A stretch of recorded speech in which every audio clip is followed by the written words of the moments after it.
Ladies and gentlemen, welcome back once again to Samuel Adams Returns. Those anti-federalists absolutely got it correct.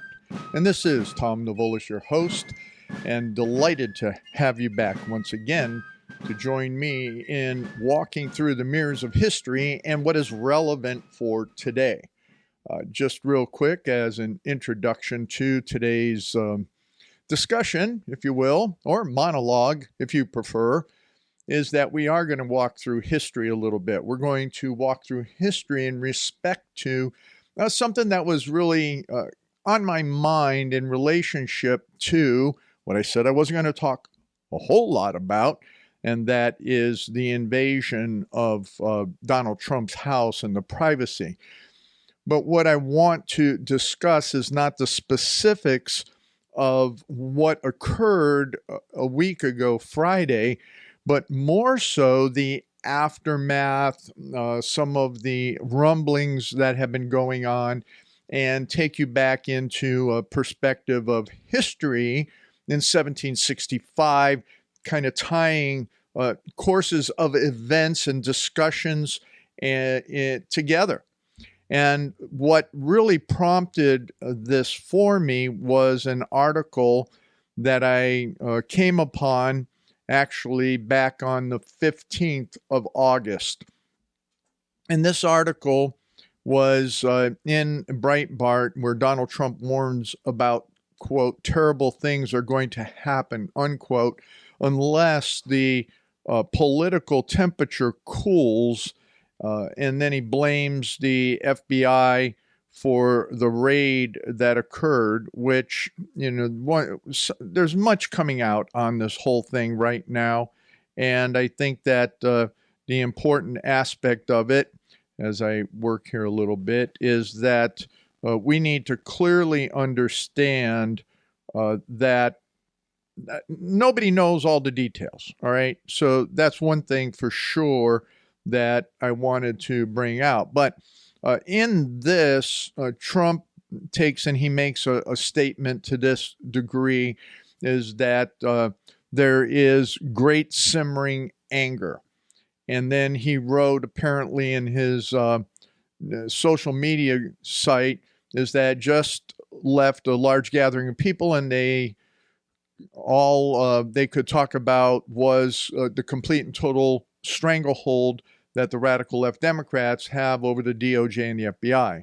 It shouldn't be that way. Nobody goes after BLM, Antifa, or the rest, despite murder, beatings, and burning down sections of cities, a very unfair double standard. They definitely won't attack the home of former Democrat president, nor should they. It's all so out of control. Great simmering anger. And then he goes on to talk about all of this and the tremendous angers that is out there. And then I went and took and looked up and did some searching, and I'm not going to list it. They're there in the references. You can just go search it yourself on conservative anger. And we are the ones that are being touted in the conservative environment as angry Americans, as angry people, as all this stuff about anger, anger, anger. Well, I'm going to address that from a Samuel Adams perspective in just a moment, but I want to tell you, for those that do not get the second segment, is that what I will be covering in the second segment today is a short analysis of something that Theodore Beza took as a position on Christian resistance in particular. And I'm going to be going through a copy of what a John Witter wrote in reference to this, and that is titled Rights, Resistance, and Revolution in Western Tradition, Early Protestant Foundations. Absolutely an excellent read. The references are there. That's on at samueladamsreturns.net. I highly recommend for you to understand what I'm talking about in Christian resistance, which I've talked about many times from a rational perspective, is that you need to understand Theodore Beza and what that is, from the whole idea that the Reformation would never have taken and gotten to Protestantism today if it was not for Magdeburg, if it was not for Beza and others. But that's for the second segment. And then in the third segment, we're going to come back to some more of not just Sam Adams, but others as well in relationship to being an angry American. And that there is righteousness in this, but the righteousness has to be tempered in what I talk about in the second segment. So once again, those that only get the first and third segment, I highly recommend that you go to the website of SamuelAdamsReturns.net and listen to the whole podcast or watch the video.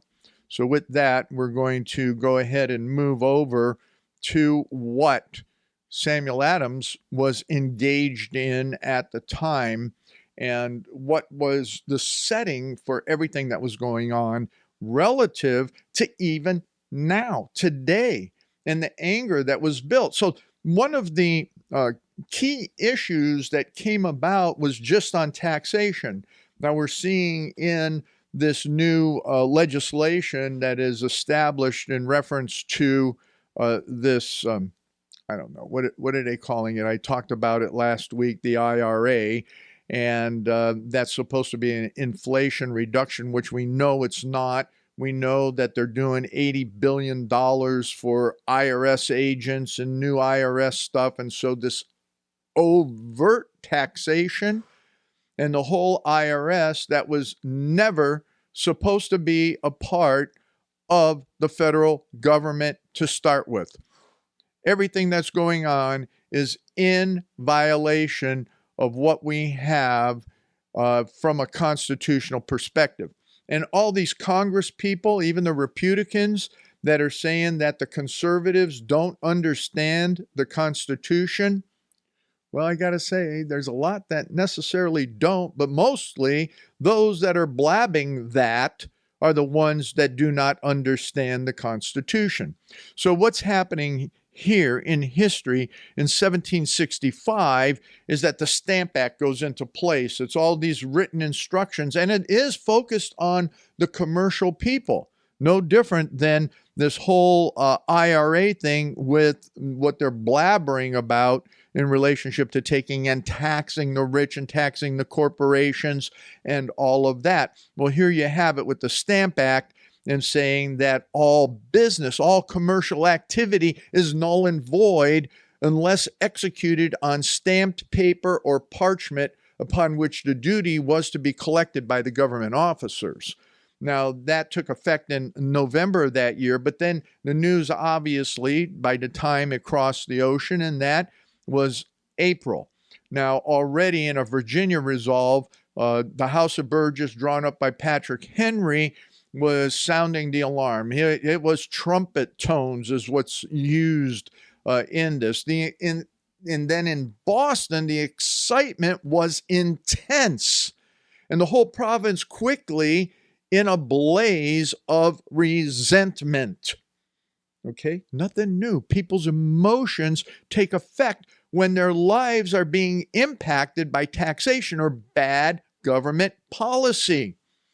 At first opportunity, the determined hostility to take act broke forth. It was on the 12th of August, the birthday of the Prince of Wales, when the people rent the air with shouts of Pitt and liberty. And Pitt was important. It was a person that was important at that period of time.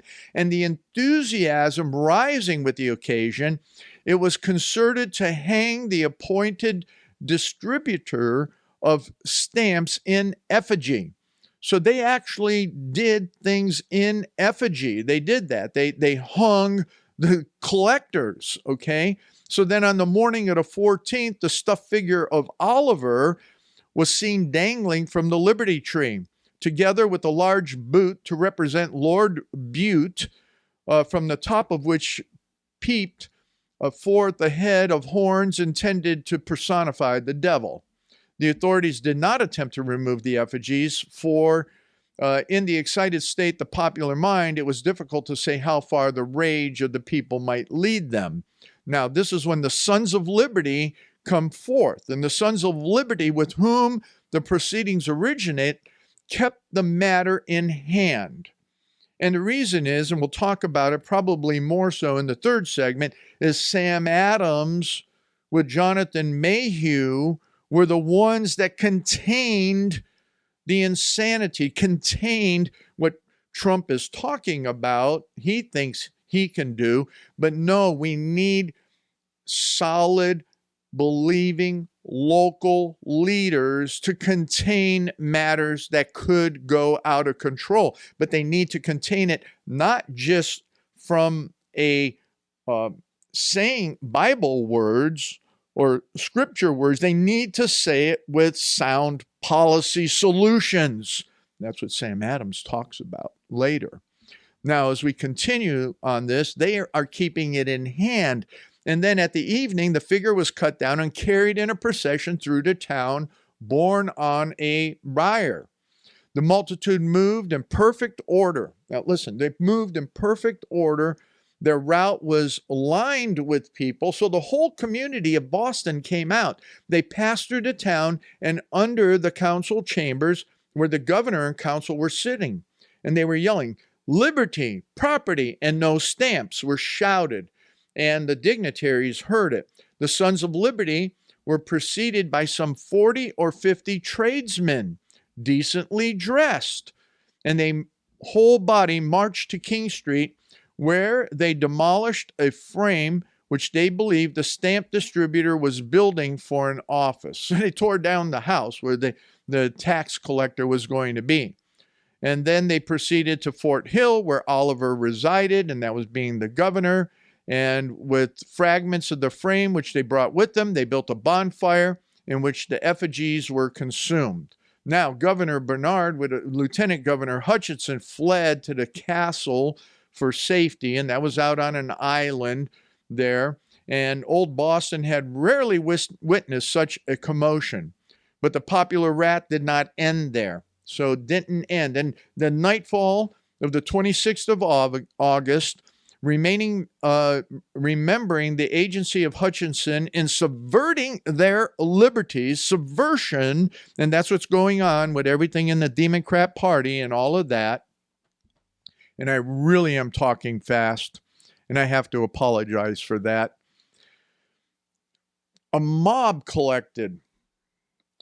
They burnt the records of the Admiralty, and then they ravaged the houses of Hollowell, who is the comptroller of customs, and of Hutchinson, whose plates, books, and valuable collections of manuscripts they threw into the street, barely giving the owner time to escape with his family.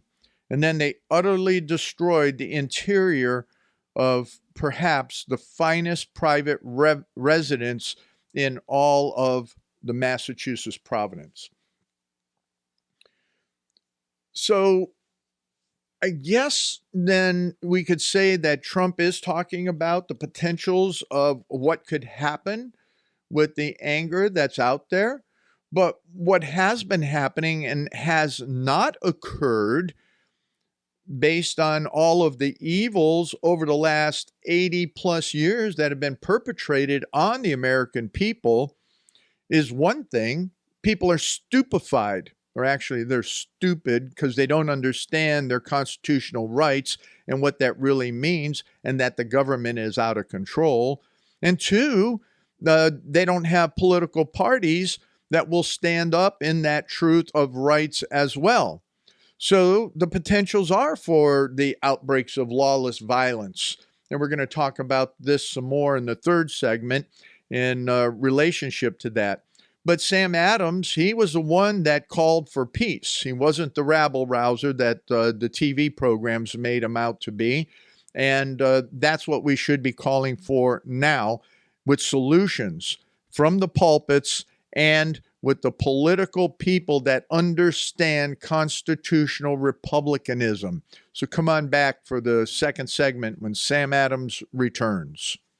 Ladies and gentlemen, welcome back to the second segment of Samuel Adams Returns, the Anti-Federalists. They got it absolutely correct, and Sam Adams was just an amazing individual. What I would like to relate to you in the second segment, as I mentioned, is the paper by John Witter that really drives into Christian resistance and really explains the theological, historical, and exampled references as to what Christian resistance is and the value proposition of it, and that we don't teach it any longer, because primarily what doesn't happen is that we do not teach covenant. We do not teach what it means to have those core relationships, first off, between God and covenant, unless you're in certain reform circles. And then secondly, we do not understand that covenant is defined and should be defined in government, the covenant of government. And what does that mean? It's not just a social contract, as so many say. There is that aspect to it because we come together as people, but more importantly, there is that relational aspect of contracting with those that are elected, to the extent that then when they take that oath of office, they are covenanting with God that they will fulfill that oath of office in His manner, in His stead. And then that responsibility to the relationship of the people that they represent, that they will do the right and honorable what? Policies, fulfilling and carrying out the law according to their understanding of those concepts that God has placed in not only His Word, but in nature itself. So I'm jumping way down into this paper, probably starting around page 8, if you would like. But he's finishing up talking about Magdeburg and what happened during that period of time. But he also sets other examples from biblical history in relationship to resistance of tyrants. And so Jonathan and David resisted King Saul, as did Saul's own servants when he became tyrannical. The leaders of Zebulun and Naphtali defied Jabin, the Canaanite king. Elias, Jehu, and Naboth refused to obey King Ahab. Asa deposed his own tyrannical mother, Queen Maacah. Daniel disobeyed King Darius. The Maccabees attacked the Romans. The Confessions return to these examples again and again, and this is talking about the Magdeburg Confession on these different illustrations and the duties of the magistrate in the face of tyranny.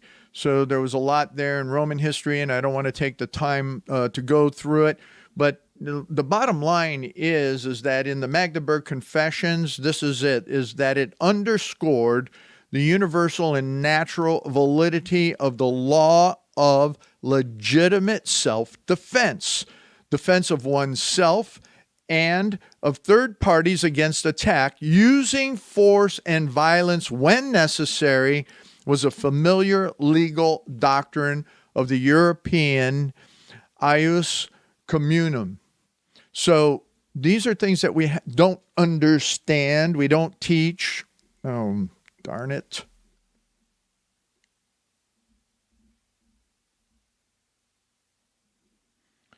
The Maccabees attacked the Romans.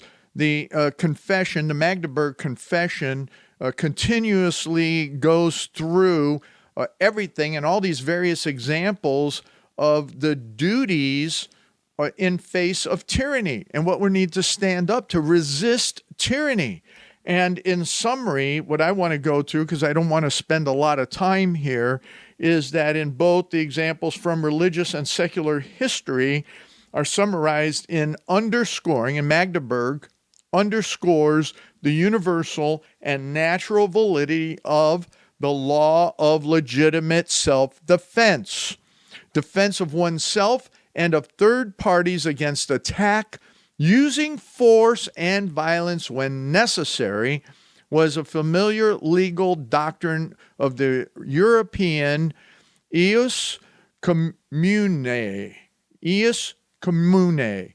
So it means that you need to, especially with the lesser magistrates, need to protect that against the tyranny. And that's why I always talk about under republicanism and under federalism that we need to be looking at our state constitutions. We need to be looking at what we're supposed to be doing in our local communities and how we stand up against even county and state tyranny and those that are supposed to be the elected officials for that.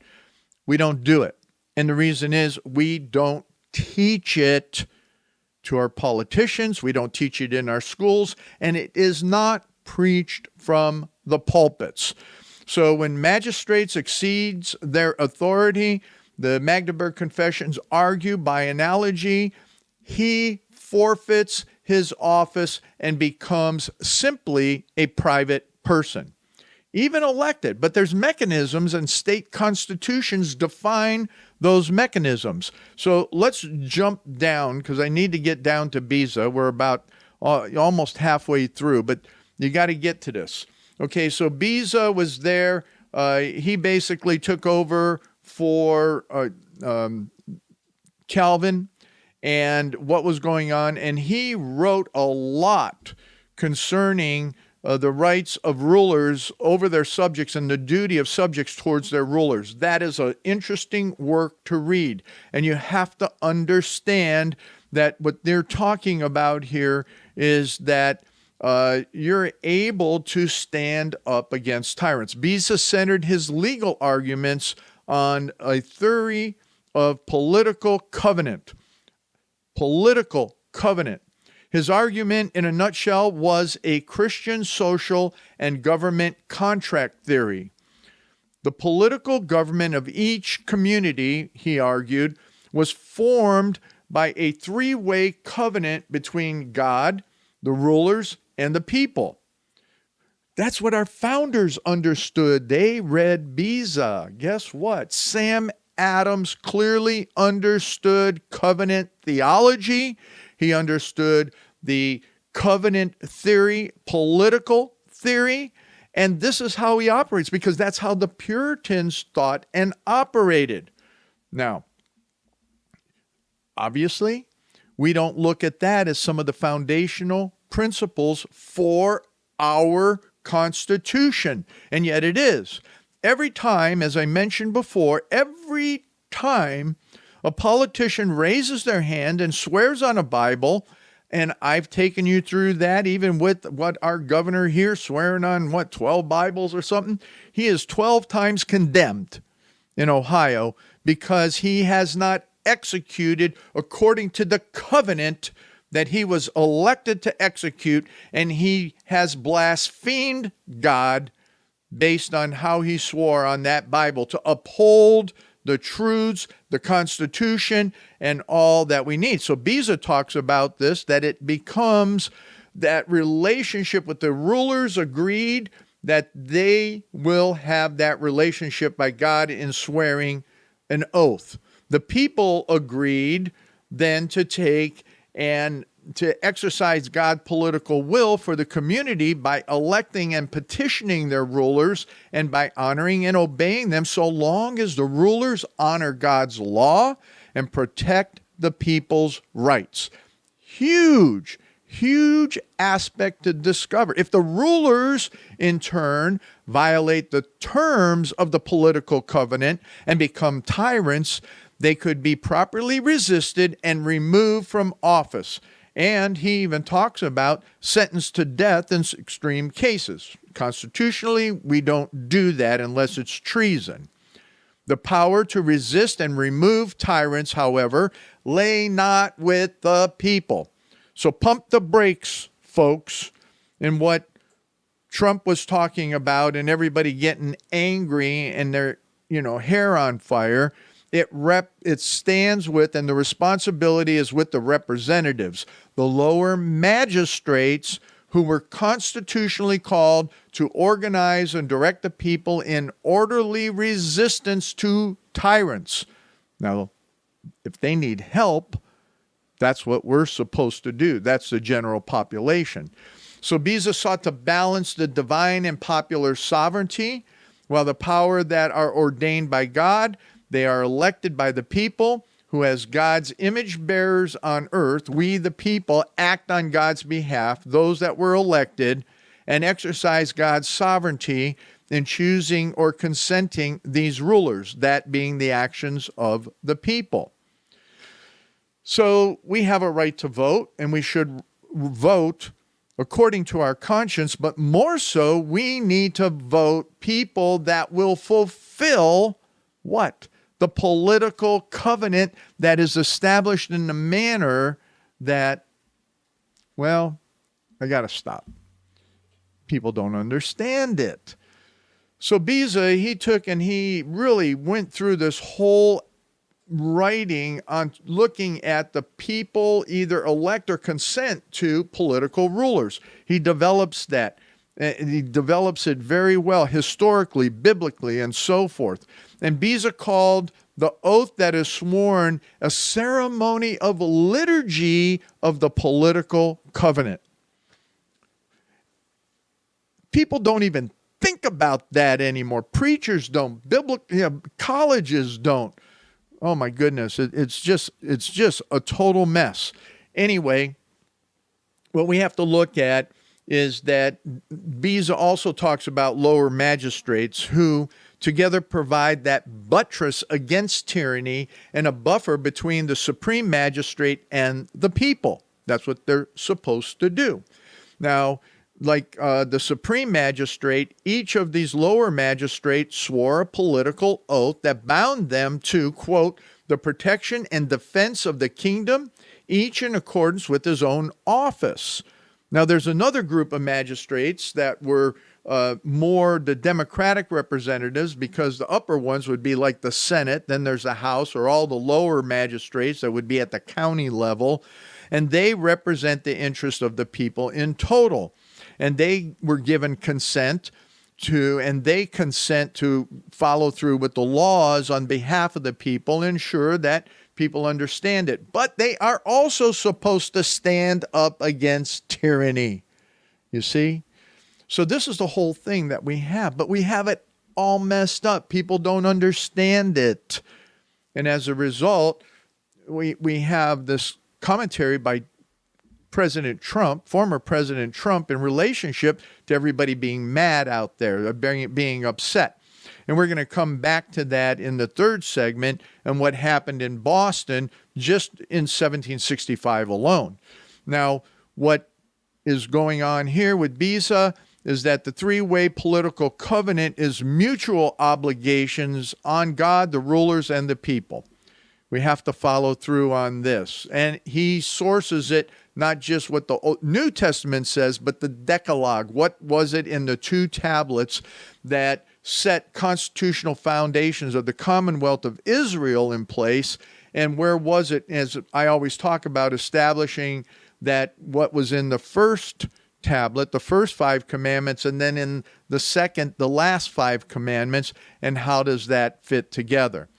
Actually, fabulous summary on this. And then in addition to that, what we have in this last minute and so is that Beza also looked beyond the Decalogue to natural law, common decency, natural equity, and that which is the natural rights of the people that is in that political covenant and should be always protected. Natural religious rights is foremost above anything else. The rights of the rulers talks about the whole idea is the liberty of conscience. And I talked about liberty of conscience last week in particular in relationship to our founders' view of that. And we have to look at what that absolutely means. Ladies and gentlemen, I don't have time to take you through the rest of this, but let's put it this way, is that Christian resistance is a mechanism that has to be righteously taught from the pulpits, even to the political class. If we don't understand this and we can't put the brakes on a lot of the insanities from a Christian perspective and knowing when is the right time to act, whereas it is the time to take and get our political people to act, there will be a mess out there. There is a mess out there, and there is injustice out there. And it really comes down to we have a whole class of people that don't know the gospel of Jesus Christ, and that is first and foremost to follow through with Beza has to say. Come on back in the next segment. Ladies and gentlemen, welcome back to this third segment of Samuel Adams Returns. Those anti-federalists did get it right. This is Tom Navolis, your host. And for all of the archives, the references, as well as the second segment, for those in the markets that don't get the second segment, please go to samueladamsreturns.net.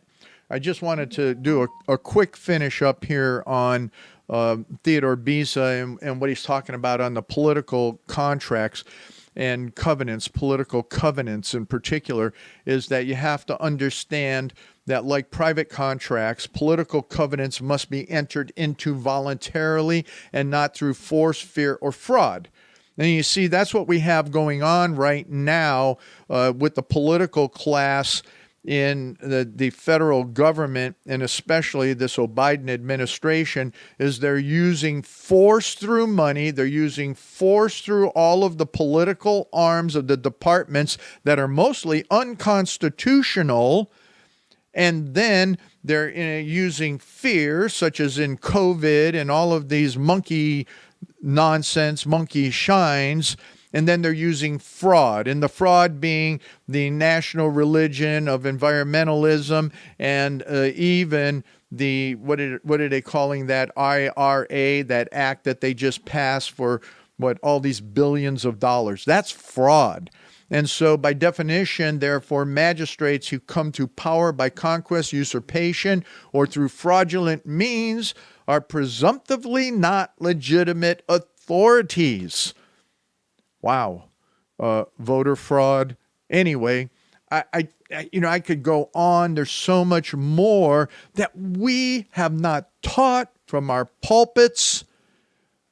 So we have not taught from our history.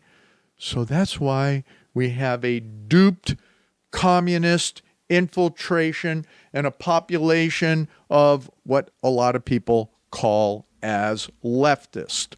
But we just have to understand that political covenant involves far more parties and risks of dissolving it improperly.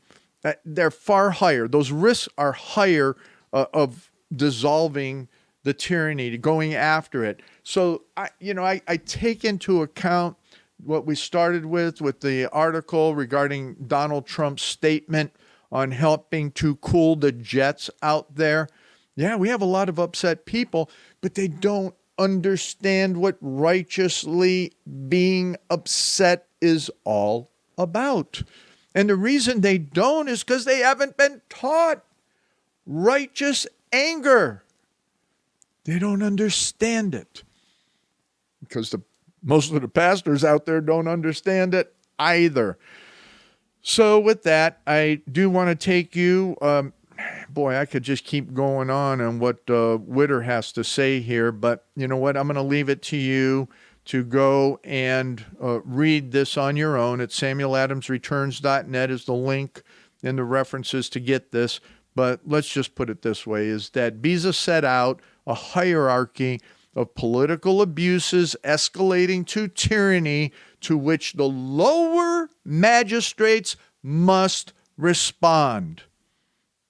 People, we need to get our lower magistrates to respond to the tyranny that is going on around us. And in these United States, That means to act in the ideals of federalism. Every state and down through every state, every county, every municipality, citizens become active, and we need to do that. Otherwise, what's going to happen here is 1765, where we had, as I mentioned in the first segment, is that at the nightfall of the 26th of August, remembering the agency of Hutchinson, who subverted liberties, a mob collected again in a late hour. They burnt the records of the Admiralty, ravaged the house of Hollowell, who was the comptroller of customs, and then they went on to Hutchinson's house, where they broke plates, books, and valuable collection manuscripts and threw them out on the street, barely giving Hutchinson and his family time to escape. And then they utterly destroyed the interior of perhaps that finest private residence in all the province of Massachusetts. So these outbreaks of lawless violence, though manifesting the spirit of opposition to the late acts of Parliament, were viewed with horror by most of the popular leaders and by none more so than Mr. Sam Adams. He was horrified that the people would go do this, especially when they were hearing truth from the pulpits, when they were hearing him speak over and over, not to incite, but how to challenge at the elected places. The period of peaceful remonstrance had not yet terminated with him. Get that? He was calling out to the lesser magistrates. That's what it means. Remonstrances are to take and call out and challenge those in the authority to do what is right. It was the policy of the colonies to avow their sincere loyalty to Great Britain, which they reiterated in every state paper. And acts of insubordination were only calculated to mar the harmony of these plans. Petitions and dutiful representation were to be the basis of operations for 10 years to come, though a few looked beyond these measures to the eventual appeal to heaven. In the present instance, Adams agreed with his friend, Jonathan Mayhew, that he would rather lose his hand than encourage such outrages. He personally aided the civil power in preventing them. Wait a minute! You mean Sam Adams went on to the side of the governor and the Tories and the redcoats? In this instance, he did.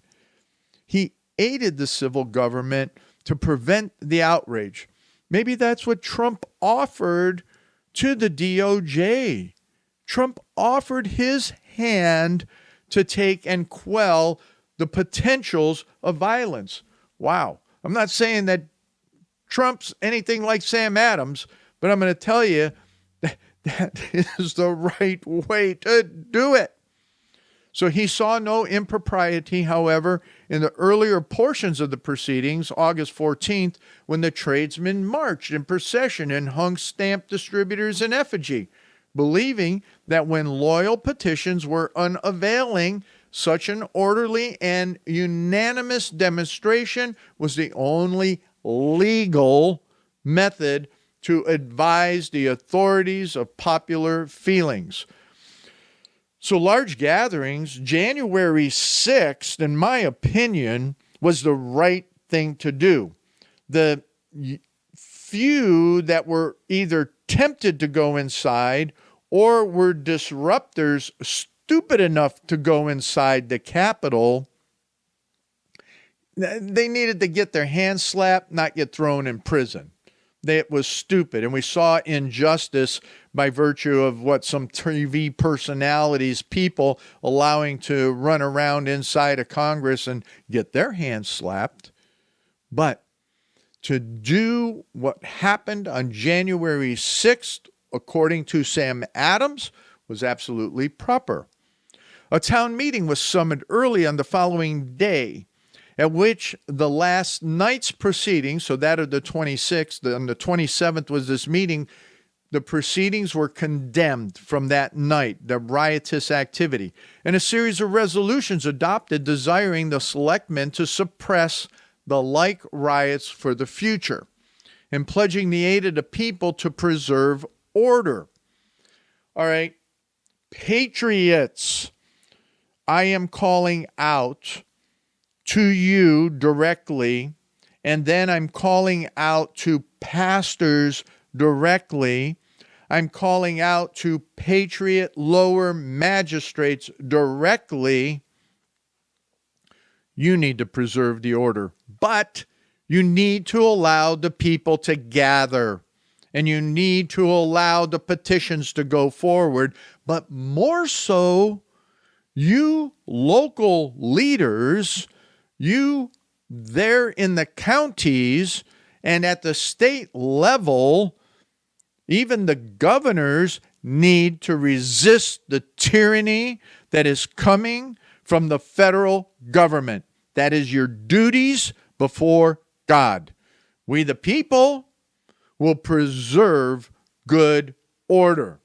All of us that are in righteous, common sense minded leadership at any level as constitutional conservatives, constitutionalists will preserve order correctly.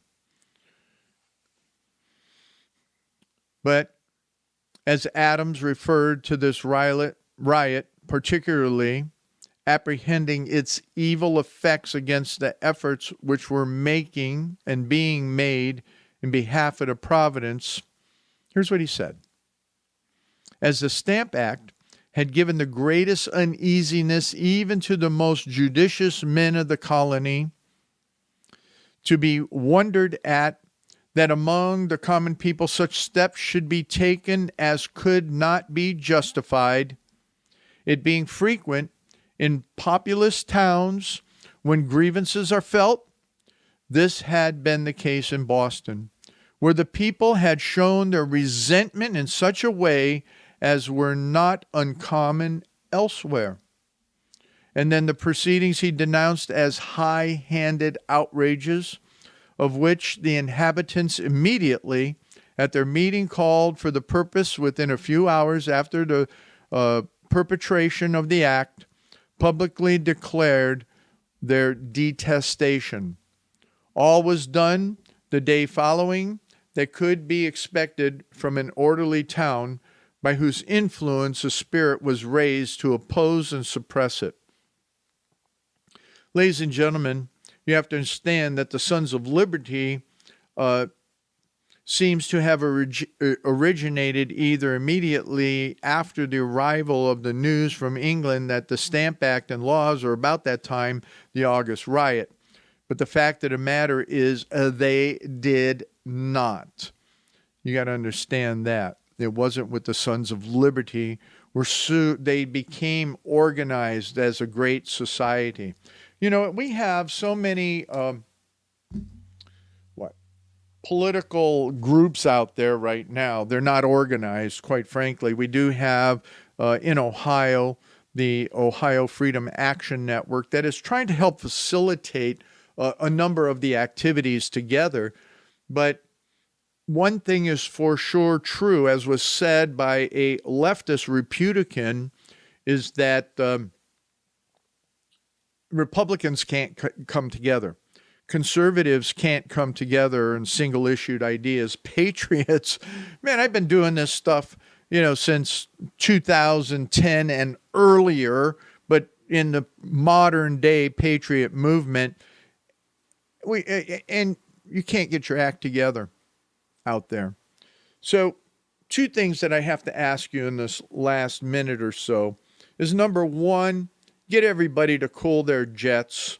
Number 2 is to come together on single issues as we can. because we're going to have to take, and big issues, and the big issue being federalism and what we do at the state level. The federal government is so messed up, it's only going to be federalism that saves these United States. And then lastly, if I may, I would ask you to take Witter's letter to your pastors and have them read it. Even call together and do studies in your homes, if you will, or do a study about anything. Do it about your state constitution, as well as then Beza's whole idea, Witter's writing and summaries, and what does it mean as Christians for Christian resistance and all the fundamentals around that. Obviously, Sam Adams knew and clearly understood all these truths, and I highly recommend that you follow through with him and come back to Samuel Adams Returns, because the Anti-Federalists got it right.